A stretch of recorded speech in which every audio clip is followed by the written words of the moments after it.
Good afternoon to the members of the press corps.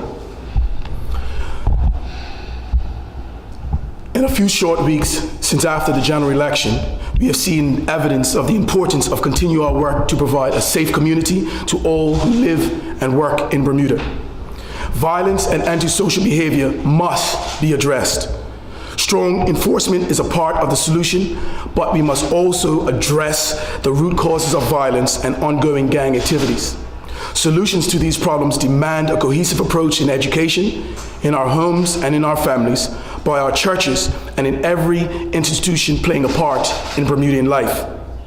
The impact of poor educational outcomes and income inequality must now form the foundation of our understanding and drive to work to find solutions.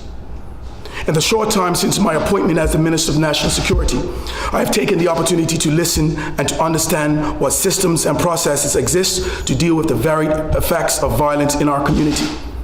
It is clear that from 2009, when we saw an increase in gun violence, both administrations have sought to combat the gang lifestyle. Much of what has been done in those years remains in place, but with any system under stress, it needs to be refreshed and to be refocused. That is what we promised to do, and that is what we've already set about doing. In our platform, we undertook to provide a singular focus for implementing programs to reduce gang violence and antisocial behavior. We promised to ensure opportunities for young people looking for a pathway out of gangs, including assistance with resuming educational pursuits or skills training. We look to seek help from our parents, teachers, and community leaders when identifying at-risk young people and intervening and preventing them from being caught up in the cycle of gang violence. The former administration improved funding for overseas recruitment of police officers, as well as recruitment for Bermudian recruits. The efforts are in hand. I have met with the Commissioner of Police to confirm my support for the increase of the Bermuda Police Service establishment. We rely on the police to provide strong enforcement that is required to meet violence and gang activity. Their strategy calls for targeting and enforcement, community engagement and empowerment, all supported by community advisory groups.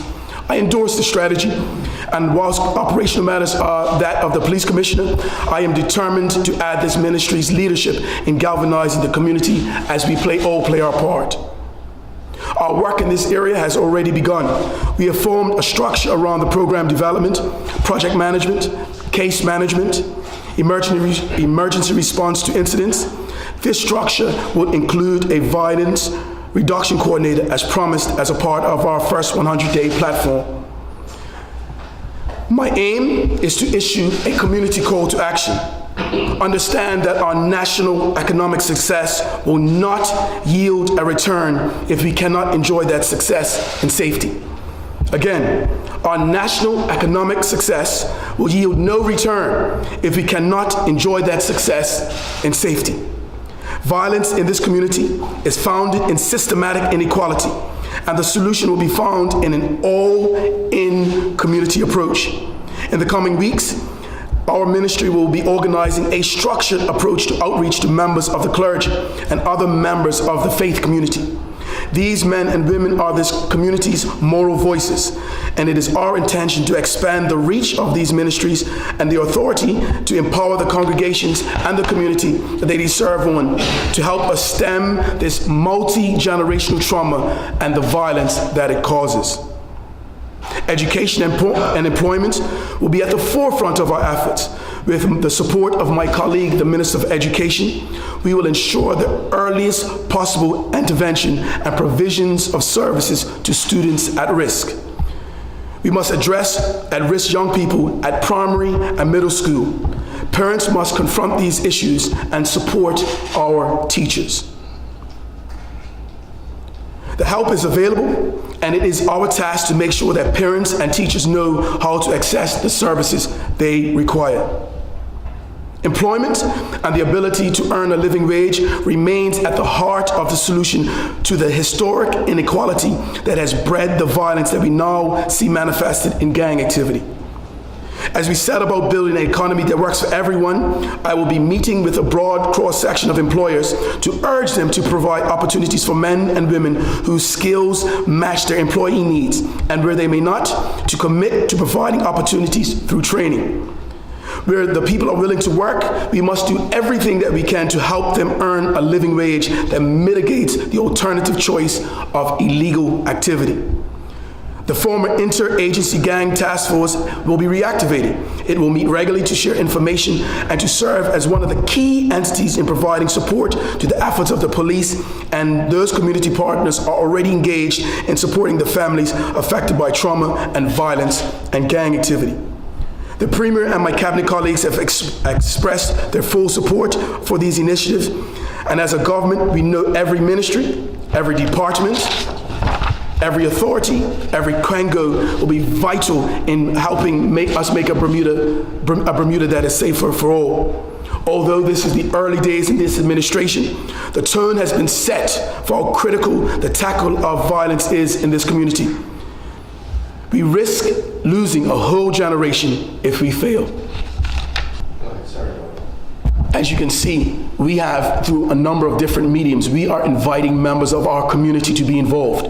We have something, Gary, that's going to be called the 100 Peacemakers. We want to train Bermudans from all across this island to be a part of helping us fix this problem. What is different, you asked? We are going to, as a community, look at the root causes and invite the community to help us be a part of the fix. Let's be clear. We are looking at this from a holistic standpoint, where there is time for us to be hard as it relates to law. You have seen that we have indicated that we will make the necessary amendments to the specific laws. You have seen that we will be strong with the policing and supporting the police officers. But let's be clear, we do not believe that this is going to be done with handcuffs and by hauling people before the courts. We must have a holistic approach. We must make training available when training is available. We're our parents, and that's why we're using a multi-disciplined approach.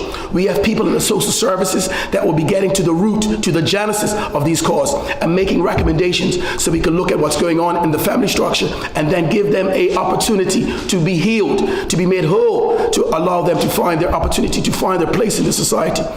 Gary, for too long, we have seen the economic benefit going to a select few. And what we are seeing the manifestations of a country that has not put the right systems in place. We now must understand that and put systems in places to help everyone get back on track. We believe, and to coin a phrase, there are three elements: respect, revenge, and revenue. And what we have to do is, firstly, we have identified that we have a problem. And so I, sir, do not want to put this or pigeonhole this into one particular problem.